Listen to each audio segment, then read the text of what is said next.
একটু খেয়াল করে দেখো, রাইট ফর্ম অফ ভার্বের যে বেসিক যে কিছু জিনিস আছে এগুলো আসলে তোমাদের জানা, এগুলা নিয়ে আসলে আমরা নতুন করে আলোচনা করার দরকার খুব একটা আছে বলে আমার মনে হয় না। দেখো এই যে জাস্ট একটু হ্যান্ড রেজ করে বলবা যে এই যে দেখো বেসিক কয়েকটা রুলস আছে, যেমন এটা আমরা সবাই জানি, এটা একেবারে বেসিক, আমরা 6-7 লেভেলও পড়ে আসছি এই জিনিসগুলা, যে যখন আমরা রাইট ফর্ম অফ ভার্বের ক্ষেত্রে তোমাদের রাইট ফর্ম অফ ভার্বটা শুধুমাত্র যে তোমাদের মনে করো জাস্ট ওই রাইট ফর্ম ভার্ব অ্যান্সার করতে লাগবে সেটাও কিন্তু না, তোমাদের ইংলিশের যে কোনো আইটেমের ক্ষেত্রে তোমাদের এই রাইট ফর্ম ভার্বটা খুবই ইম্পর্টেন্ট, কারণ রাইট ফর্ম ভার্ব না জানা থাকলে তুমি ইভেন কোনো সেন্টেন্সটা পর্যন্ত নিজে থেকে বানিয়ে লিখতে পারবে না। সো এই যে দুইটা রুলস দেখো, এই রুলস গুলো নিয়ে আমি আলোচনা করব না, এগুলো তোমাদের বেসিক জিনিস, এগুলো সবার জানা আছে আমার আমার যেটা মনে হয়, কারণ অলরেডি তোমরা ফার্স্ট ইয়ারে এগুলো পড়ে আসছো, ঠিক আছে। আমি একটু ডিফিকাল্ট যেগুলা মনে করো মনে হয় যে এই জিনিসটা একটু ডিফিকাল্ট, এইগুলো নিয়ে আমি একটু আলোচনা করতে চাই। সো যেগুলো একেবারে বেসিক জানা আছে এগুলো নিয়ে আমাদের আলোচনা করার দরকার নেই। আহ, তোমাদের একটা রাইট ফর্ম অফ ভার্বের প্রবলেমটা একটু খেয়াল করে দেখো, আমি তোমাদের বলি যে এটা তোমাদের প্রবলেম হয় মোস্ট অফ দ্য টাইম, আমি দেখুন যখন তুমি অ্যান্সার করো খেয়াল রাখবা যে পাস্ট পারফেক্ট আর পাস্ট ইনডিফিনিটের ইউজ নিয়ে কিন্তু ম্যাক্সিমামই প্রবলেম করে ফেলে। একটা জিনিস খেয়াল করো, আমরা যখন দুই ধরনের আছে, একটা হলো দেখো পাস্ট পারফেক্ট, একটা হলো পাস্ট ইনডিফিনিট, এই দুইটার মধ্যে কিন্তু স্পেসিফিক চেঞ্জ আছে। এখন কথা হইলো অনেক সময় আমরা কি করি, যে জায়গার মধ্যে আসলে পাস্ট পারফেক্ট অ্যান্সারটা হওয়ার কথা ছিল সেই জায়গায় আমরা পাস্ট ইনডিফিনিট দিয়ে আসি, অথবা যে জায়গার মধ্যে আসলে পাস্ট ইনডিফিনিট হওয়ার কথা ছিল সেটাকে আমরা পাস্ট পারফেক্টে দিয়ে আসি। এইরকম প্রবলেম কারো কি হয় কিনা একটু আমাকে যদি হ্যান্ড রেজ করে বলতা যে এই প্রবলেমটা কি ফেস করো কিনা, যে স্যার আসলেই মানে এক্স্যাক্টলি আমরা কোন জায়গায় যে ওই পাস্ট ইনডিফিনিটটা লিখি আর কোন জায়গায় পাস্ট পারফেক্টটা লেখা উচিত আমাদের। রাইট ফর্ম ভার্বে এটা একটা প্রবলেম হয়, আমি স্টুডেন্টস অনেকেরই আসলে এই জিনিসটা যখন পেপার চেক করি তখন দেখা যায় এই প্রবলেমটা ক্রিয়েট হয়ে যায়।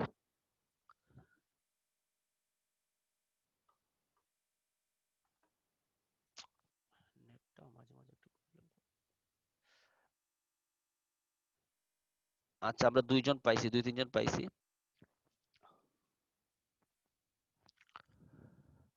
আচ্ছা, খেয়াল করে দেখো, যারা যাদের প্রবলেম হয় না তারপর তাদের জন্য বলতেছি, একটু খেয়াল করে দেখো জিনিসটা হলো তুমি দুইটা জিনিস তোমাকে কিন্তু আইডেন্টিফাই করতে হেল্প করে। যখন কোনো কাজ ডিরেক্টলি পাস্ট উল্লেখ করে দেওয়া থাকে, দেখো কিছু শব্দ ইউজ করা থাকে, যেমন ধরো আমি যখন বলবো কোনো শব্দ পাস্ট টেন্স থাকবে ইয়েস্টারডে অথবা last night, last year, last month, অর্থাৎ স্পেসিফিক করে একটা সময়ের কথা বলে দিছে পাস্টে, ঠিক আছে।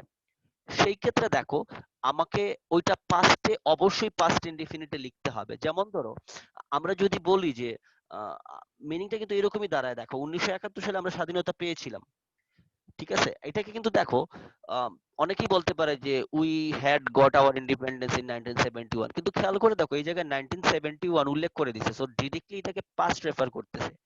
অর্থাৎ যদি কোনো সেন্টেন্সে yesterday, ago, last night, last ইয়ার অথবা সাল স্পেসিফাই করে দেয় তখন আমাদেরকে সেটা অবশ্যই পাস্ট ইনডিফিনিটই লিখতে হবে, সেটা পাস্ট পারফেক্টে নিয়ে যাওয়ার দরকার নাই। পাস্ট পারফেক্টে তুমি দেখবা অটোমেটিক্যালি এই শব্দগুলা যখন থাকবে না তখন তোমার মিনিং ওয়াইজ জিনিসটা বোঝা যাবে যে এটা পাস্ট পারফেক্টেই যাওয়ার কথা ছিল। কিন্তু যখন স্পেসিফাই করে এই শব্দগুলা যেমন yesterday, few days ago, some days ago, last year, in 1777, অর্থাৎ ওইগুলা যখন আইডেন্টিফাই করে দিবে তখন তোমাকে অবশ্যই পাস্ট ইনডিফিনিটে লেখাটা হলো আহ, দরকারি, কারণ সে তোমাকে অলরেডি পাস্ট ইনডিফিনিটটা উল্লেখ করে দিয়ে দিছে। আর ম্যাক্সিমাম ক্ষেত্রে আমরা যখন এই ওয়ার্ড গুলা পাই না তখন সেটাকে আমরা পাস্ট পারফেক্টলি নিয়ে যেতে পারি মিনিং ওয়াইজ। যেমন আমি যদি বলি যে আমি কাজটা করেছিলাম, দেখো তোমাকে বেসিক্যালি কিন্তু বোঝা যাচ্ছে এটা পাস্ট ইনডিফিনিটে, কিন্তু দেখো আমি কাজটা করেছিলাম সেটাও কিন্তু I had done the work meaning wise আসে, কিন্তু যদি সে উল্লেখ করে দেয় যে আমি গতকালকে কাজটা করেছিলাম তখন তোমাকে অবশ্যই অ্যান্সার করতে হবে I did the work yesterday. অর্থাৎ যদি স্পেসিফাই করে এই ওয়ার্ড গুলা দিয়ে, যেমন ধরো দুইটা অ্যান্সার দিছে দেখো এই জায়গার মধ্যে, we went to Dhaka yesterday, she visited me last month, অর্থাৎ if a sentence contains past expressive adverbs in example yesterday, ago, last night, last year, last month অথবা কোনো সালের উল্লেখ করা থাকে সেটা আমাদেরকে অবশ্যই পাস্ট ইনডিফিনিটে লিখতে হবে, otherwise we can use past perfect. কথাটা কি বোঝা গেছে আমি কি বলছি?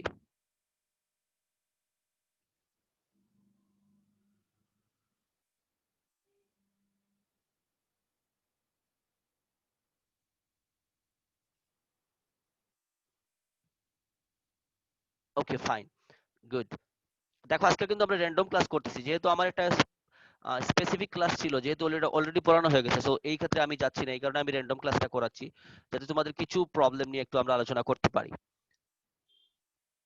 লেখাগুলো বুঝতে পারতেছি না, অস্পষ্ট আসছে। আচ্ছা, এই লেখাগুলো কি সবার জন্য স্পষ্ট আসছে কিনা?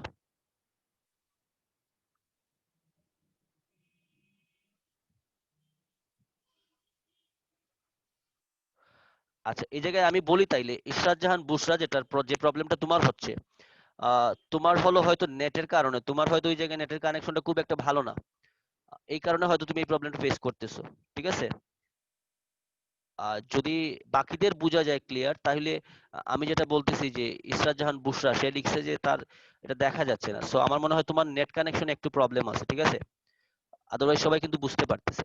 আচ্ছা, আ, এই জিনিসটাও দেখো, আরেকটা জিনিস যেটা আছে রুল নাম্বার 6 এ, নো সুনার হ্যাড, এরপরে দেখো আমাদের এই জায়গায় অ্যান্সার করার ক্ষেত্রে আমরা ম্যাক্সিমাম ভুল করে ফেলি। দেখো, নো সুনার হ্যাড যখন কোনো সেন্টেন্সে থাকে, সেটার পরের অংশ আমাকে অবশ্যই দেন দিয়ে শুরু করতে হবে। আমি যদি নো সুনার হেড এর পরের অংশটা হোয়েন দিয়ে শুরু করি, তাহলে আমি, দেখো আমার গ্রামারটা ঠিক থাকলেও অ্যান্সারটা হবে না, কারণ অ্যাকর্ডিং টু দ্য প্যাটার্ন তারা বলেই দিছে যে নো সুনার হেড এর পরের অংশটা যখন তুমি শুরু করবা, তখন তোমাকে যে জিনিসটা করতে হবে, পরের অংশটা যখন তুমি শুরু করবা, তখন তোমাকে ওই অবশ্যই দেন দিয়ে শুরু করতে হবে। এবং নিয়মটা হলো, দেখো, নো সুনার হেড এর পরের অংশ হয় দেন, স্কেয়ারসলি হেড এর পরের অংশ হয় হোয়েন, এবং হার্ডলি হেড এর পরের অংশ শুরু হয় বিফোর দিয়ে। কিন্তু খেয়াল করে দেখো, নো সুনার হেড এর পরে তোমাকে অবশ্যই দেন দিয়ে শুরু করতে হবে, বাট স্কেয়ারসলি হেড, অথবা যদি, এখন আর আমি কাউকে অ্যাড করব না, এখন ক্লাস শুরু হচ্ছে 11টায়, 11:26 এসে যদি কেউ অ্যাড হয় তাহলে ক্লাস শুরু করার দরকার নেই। আচ্ছা, একটু খেয়াল করে দেখো, সো কি বলছে দেখো, যে নো সুনার হেড এর পরের অংশটা আমাকে অবশ্যই দেন দিয়ে শুরু করতে হবে, এবং নিয়মটা হলো স্ট্রাকচার ওয়াইজ, যে নো সুনার হেড এর সাথের অংশটা সবসময় পাস্ট পারফেক্টে থাকে, এবং দেন এর পরের অংশটা পাস্ট ইনডিফিনিটে লিখতে হয়। এটা তোমাদের দুই জায়গায় কাজে লাগে। একটা হলো তুমি যখন কমপ্লিটিং সেন্টেন্স করতে যাবা, দেখবা নো সুনার হেড দিয়ে একটা অংশ দিছে, পরের অংশ শুরুর আগে তোমাকে দেন দিছে, So তোমাকে, তোমার যদি রুলসটা জানা থাকে যে নো সুনার হেড এর যদি একটা অংশ নো সুনার হেড দিয়ে হয়, তাহলে পরের অংশটা আমাকে অবশ্যই দেন দিয়ে শুরু করতে হবে। ঠিক আছে, স্কেয়ারসলি হেড অথবা হার্ডলি হেড এর ক্ষেত্রে আমরা দুই ক্ষেত্রেই হোয়েন ইউজ করতে পারি, অথবা তুমি স্কেয়ারসলি হেড থাকলে হোয়েন, হার্ডলি হেড থাকলে বিফোর ইউজ করতে পারো। এক্সাম্পলটা খেয়াল করে দেখো, no sooner had we reached, অর্থাৎ এই প্রথম অংশটা পাস্ট পারফেক্টে হয়েছে। নরমালি আমরা পাস্ট পারফেক্ট কিভাবে লিখি, সাবজেক্টের পরে হেড, তারপরে মূল ভার্বের পাস্ট পার্টিসিপল, কিন্তু এই ধরনের স্ট্রাকচারে হেডটা আগে চলে আসে, no sooner had we reached, but স্ট্রাকচারটা কিন্তু দেখো, ওই যে রাইট ফর্ম অফ ভার্বের ক্ষেত্রে যে জিনিসটা হয়, আমরা নরমালি যে স্ট্রাকচারটা পড়ি যে উই হ্যাড রিচড, সেটাকে একটু ঘুরিয়ে বলছে no sooner had we reached, but মিনিংটা এই জায়গায় ধরে এমন দাঁড়ায় যে আমরা পৌঁছা মাত্রই, no sooner had we reached the stadium then the match started, অর্থাৎ তারপর আমরা স্টেডিয়ামে ঢোকার সাথে সাথে ম্যাচটা শুরু হয়েছিল। অর্থাৎ স্ট্রাকচারটা হলো নো সুনার এর পরে হেড বসবে, তারপরে সাবজেক্ট, তারপরে মূল ভার্বের পাস্ট পার্টিসিপল, বাট নরমাল সেন্টেন্সে যেটা হয় উই এর পরে হেড বসে, তারপরে মূল ভার্বের পাস্ট পার্টিসিপল বসে। বাট তোমাকে জিনিসটা মনে রাখতে হবে, যদি এই ধরনের সেন্টেন্স আমরা পাই রাইট ফর্ম অফ ভার্বে অথবা কমপ্লিটিং সেন্টেন্সে, আমাকে প্রথম অংশ যদি পাস্ট পারফেক্ট থাকে, তাহলে আমাকে পরের অংশ অবশ্যই পাস্ট ইনডিফিনিটে বসাইতে হবে, এবং নো সুনার হেড থাকলে আমাকে অবশ্যই দেন ইউজ করতে হবে, স্কেয়ারসলি হেড থাকলে আমাকে হোয়েন ইউজ করতে হবে পরের অংশ শুরু করার সময়। যেমন 2 নম্বর এক্সাম্পলে বলছে, scarcely had we reach the school when the bell rang, অর্থাৎ যখনই আমরা স্কুলে পৌঁছেছিলাম তখনই বেলটা বেজেছিল। ইজ ইট ক্লিয়ার যে নো সুনার হেড দেন থাকলে, নো সুনার হেড থাকলে আমরা কিভাবে লিখবো, স্কেয়ারসলি হেড থাকলে কিভাবে লিখবো? কথাটা কি বুঝাইতে পারছি তোমাদের?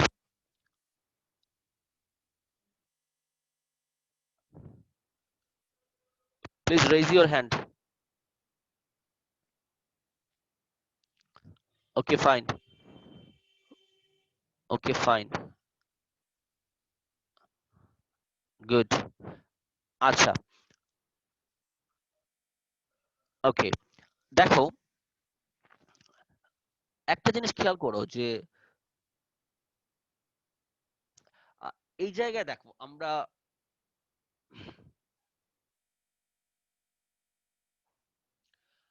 কয়েকটা এক্সাম্পল লিখছে, এবং এক্সাম্পলের রুল নাম্বার 7 একটা জিনিস খেয়াল করো, এই শব্দগুলোর ক্ষেত্রে অনেকের প্রবলেম হয়ে যায়, যেমন অনেকে হ্যাড বেটার বলার পরে আবার টু ইউজ করে। হ্যাড বেটার অথবা had rather, would rather, let, must, need, dare et cetera. এই শব্দগুলোর পরে তোমাকে অবশ্যই মূল ভার্বের প্রেজেন্ট ফর্ম বসাইতে হবে, বাট একটা জিনিস মনে রাখতে হবে, এগুলোর পরে কখনো ইনফিনিটিভ টুটা বসে না। এই জিনিসটা কি সবার জানা কিনা?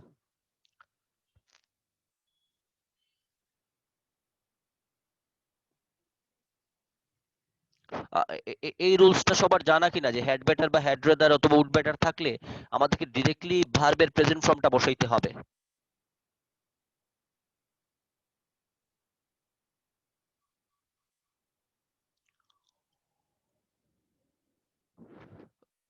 সাইলেন্ট হয়ে যায় রে সবাই, মনে হয় যে আমি কারোর সাথে নাই।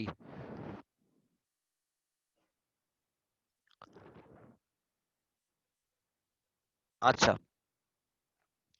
খেয়াল করে দেখো, এই যে এক্সাম্পলটা লিখছে, এখন তুমি যদি অ্যান্সারে যদি কেউ লিখে যে you had better to take dinner now, খেয়াল করে দেখো এই টু বলার কারণে তার স্ট্রাকচারটাই ভুল হয়ে যাচ্ছে, অর্থাৎ বলতেছে এগুলার পরে কখনো ইনফিনিটিভ টু ইউজ করা যাবে না। সো আমাকে যখন প্রথমটা অ্যান্সার বলতে হবে, আমাকে কি বলতে হবে? You had better take dinner now, অথবা আমরা যদি বলি you had better go now, I had better consult a doctor right now. অর্থাৎ ডিরেক্টলি এইগুলার পরে আমাকে অবশ্যই মূল ভার্বের প্রেজেন্ট ফর্ম বসাইতে হবে, এবং এক্সট্রা কোনো কিছু আমি বসাইতে পারবো না এই শব্দগুলোর পরে। শব্দগুলো আমরা মোটামুটি মেমোরাইজ করে ফেলতে পারি। Had better, had rather, would rather, let, must, need, dare. যেমন বলে না, let me do it, let him sing a song, দেখো এগুলোর পরে কখনো কোনো ধরনের টু ইউজ করা হচ্ছে না, ডিরেক্টলি প্রেজেন্ট ফর্ম ইউজ করা হচ্ছে। ঠিক আছে, দেখো 2 নাম্বার একটা এক্সাম্পল দিছি একটু আগে, যে রুলসটা আমি বলছিলাম যে হার্ডলি হ্যাড, এই জায়গায় একটু ভুল করে ফেলছি, হার্ডলি হ্যাড দ্য স্টুডেন্টস হবে, এই জায়গায় দে লিখে ফেলছি। ঠিক আছে, আমরা একটু কারেকশনটা করে ফেলি। হার্ডলি হ্যাড দ্য স্টুডেন্টস, খেয়াল করে দেখো, অফ কলেজ, এই যে দেখো স্ট্রাকচারটা, আমি একটু আগে যে স্ট্রাকচারটা বলছিলাম যে হার্ডলি হ্যাড থাকলে আম, তারা পরের অংশ দেখো হয়ে অলরেডি লিখে ফেলছে, যেহেতু হার্ডলি হ্যাড দ্য স্টুডেন্টস আছে, তার মানে আমাকে ওই অংশটা পাস্ট পারফেক্টে নিতে হবে।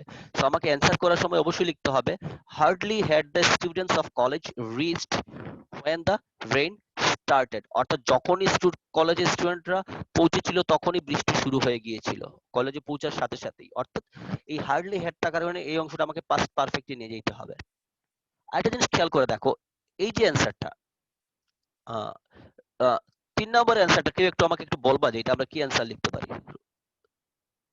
3 নম্বরে এনিওয়ান?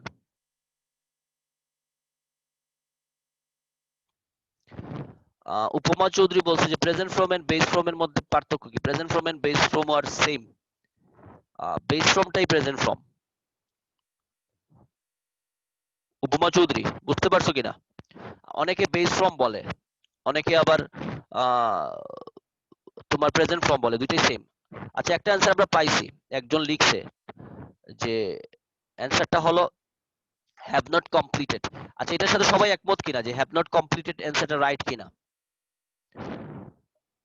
আমাকে যদি একটু অ্যান্সার করতে হলো টিনা, একটু যদি বলো যে কেন আমরা এটাকে প্রেজেন্ট পারফেক্টে লিখলাম, রিজনটা কি? অথবা এনিওয়ান এলস, আমাকে যদি একটু বলো যে আমরা এটা প্রেজেন্ট পারফেক্টলি লিখার মূল কারণটা কি?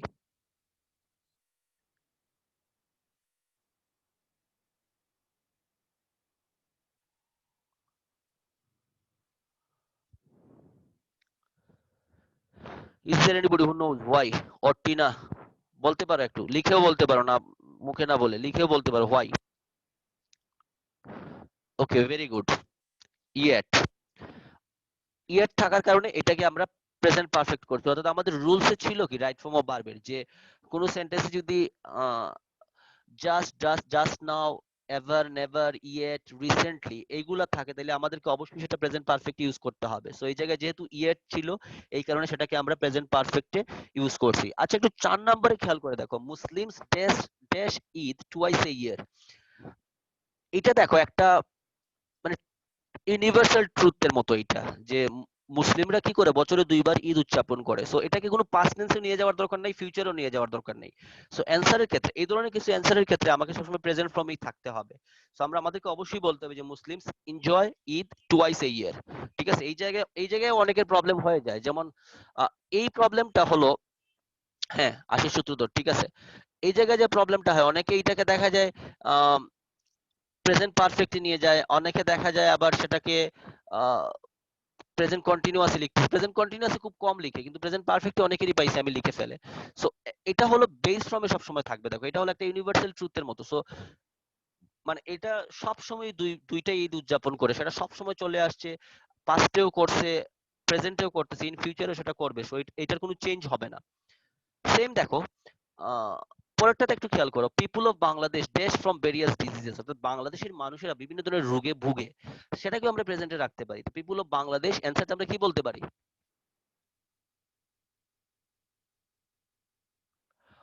অ্যান্সারটা কি আমরা people of Bangladesh are suffering, না শুধু সাফার বলবো?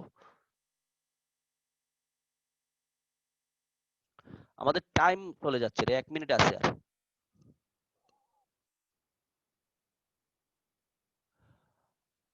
একটু যদি কেউ আমাকে বলতা।